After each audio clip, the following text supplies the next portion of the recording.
We've made it very clear from the start we want a continuing partnership with the rest of the European Union on security as well as on trade.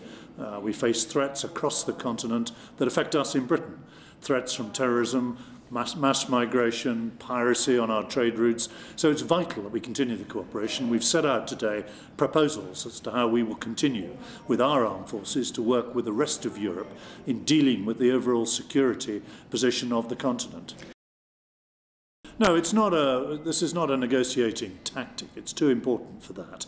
We want to be very clear that the day after we leave, we continue to work together with the other European countries on security, fighting terrorism, cooperating on piracy, helping in Africa, and, for example, working together on sanctions that are being imposed on countries like North Korea and on Russia.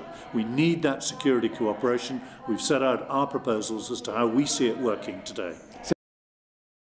We're offering it because it's part of the settlement that we want. We said at the beginning of this process, in the so-called Article 50 letter, that we wanted a new and special partnership that covered both economic cooperation, the trading arrangements, and security cooperation, keeping our people safe. No, these things are two sides of the same coin. They're about Britain's prosperity and Britain's security. So we're very clear as to how we see this working now. We want to cooperate with the rest of the European Union, work together with them in their work, for example, in the Mediterranean, in keeping the sea routes safe, in cooperation on terrorism, as well, of course, as getting the best possible trade deal. There was cooperation with Europe before we even joined the European Union. There's cooperation, of course, through NATO at the moment, but we've set out how we see that partnership now working the day after we leave the European Union. If all goes tickety-boots, all smiles and handshakes when it comes to...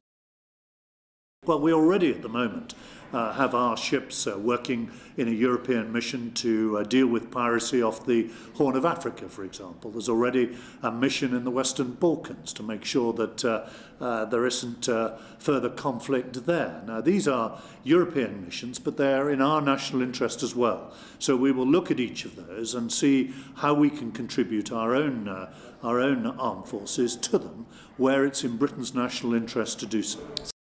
No, we're not going to be part of any European army. That's for the rest of Europe to decide. But we're equally clear that we will be working with the rest of the EU in the EU missions alongside other European navies and armies to deal with what are common threats.